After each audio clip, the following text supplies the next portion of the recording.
guys, Sunny here. So if you are new to my channel, I am a professional ballroom dancer. And I'm here today to share with you another aspect from inside the real world of ballroom dance from the perspective of a long-term industry insider. So someone asked me if I could share a little bit more about romance behind the scenes in the world of ballroom dance. And I'm actually, now that I think about it, I'm not sure if they were talking about Dancing with the Stars behind the scenes, between social dancers behind the scenes, between professional dancers, between professionals and their students. These are each a little bit of a unique, different animal. So I think I'll address those in separate videos so I can hit the sweet spot in detail that you're most interested in, okay? So the first relationship that I'm going to address is the relationships between social dancers and romantic feelings that develop. And I'm going to address this first because it is statistically the most common type of romance that blossoms in the world of ballroom dance, okay? Extremely common. And if your question is it socially acceptable to date someone I dance with? Absolutely. It is a social dance, not a lesson. So if you're interested in someone that you take classes with, rather than just ask them out, you might ask if they attend social dances in town and then take the opportunity there to get them to know them a little bit. You know, first just ask them to dance, talk with them casually while you're dancing around the floor. If the conversation isn't awkward, then progress to maybe sitting next to them at a social dance. You can have even more opportunity to speak with them, get to know them. As an overall life suggestion, I would suggest getting to know someone on a personal level before dating them, whether you're a dancer or not. I think although people have found spouses on Tinder and kind of hookup situations, I think if you're looking for a long-term relationship, that getting to know the person in advance is definitely more statistically likely recipe for long-term success, okay?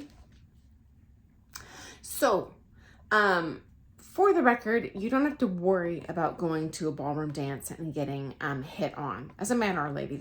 It socially would be very weird. I don't recall that ever happening to me or seeing that happen with anyone.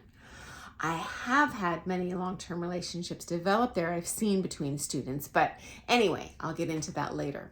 But the romance begins with conversation. It never begins in the bedroom. So you'll definitely start there as a launch pad, okay? In relationships, there are general attributes that add value to you as a life partner. And these look a little bit different for men and women. And these kind of different columns add up somewhat as a total point system of your value as a partner. So these things might be wealth, beauty, humor, intelligence, kind of a-specific things like posture, kindness, certainly physique. We're all attracted to a certain body type. Though, for the record, this does look different for each person. I think there's sometimes a little bit of a misconception in the real normal outside world that men are only attracted to like someone that is a 36, 24, 36 that looks a certain way, and that is not my experience. Certainly I am very slim. I've always been very fit, and I had someone break up with me because they hated that my thighs were bigger than his. So I'm just saying most people usually have kind of a preferred body type of some sort, okay? And frankly, 100% beauty choice is not going to get you through life together. Here's why.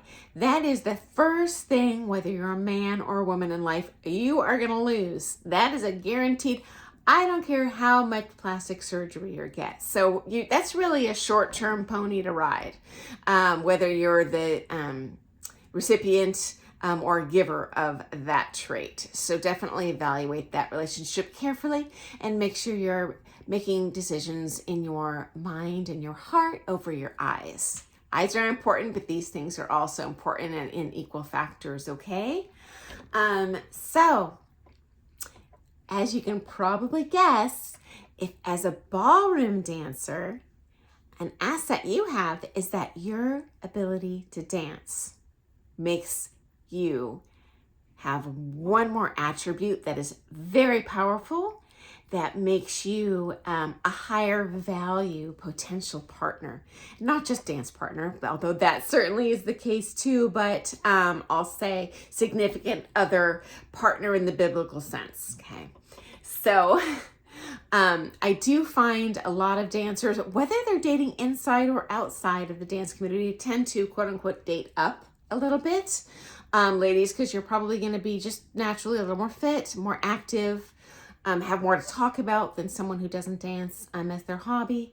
And men, certainly, I would say ballroom dance is the best social lubricant you can have, and a huge appeal. I would say even more appealing than money or I don't know, height maybe might be an attribute. A lot of people attribute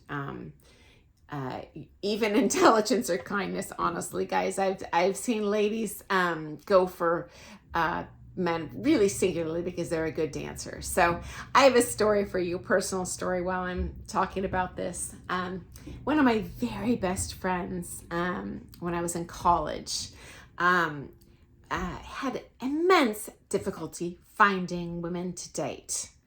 And he did computers for a living, he did gaming for fun, and he did fencing as a hobby. And I was like, dude, no women do these things. How are you going to meet someone?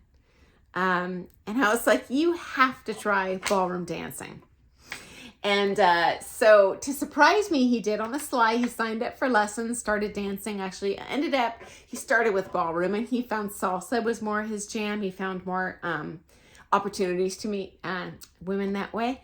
And he ended up finding many dates and ended up getting married to a dancer, not a professional dancer, just someone he met social dancing, and they recently just had twins. So anyway, you know, things like this do happen in real life every day. When I owned a ballroom dance studio, I have known literally countless people that met there at these dances and are still happily married. And interestingly, in terms of the odds of divorce, kind of in the real outside world, you know, being maybe 50-50, I see hardly ever any divorces between social dancers. Now, maybe I am just obviously speaking from my perspective, from kind of my little area of the country I'm in, and I do live in the United States, but it is definitely something you can share together and enjoy for the rest of your lives and enhance your personal life, as well as kind of your physical activity and all that good stuff, okay? So I don't recommend dating a competitive partner, although this does happen, and totally different reasons. I will get into that can of worms in another video because I've got some interesting stuff to share with you there too. So I hope that's been helpful. Let me know what your experience and observations have been if you're a ballroom dancer in the social dance world and dating, and if you had any disasters or success stories that you've experienced or you know of. If you found that to be interesting or liked it, please hit that thumbs up button and subscribe to my channel. I love that. YouTube notifies me every time, makes my day. And I'll see you soon. Bye, guys.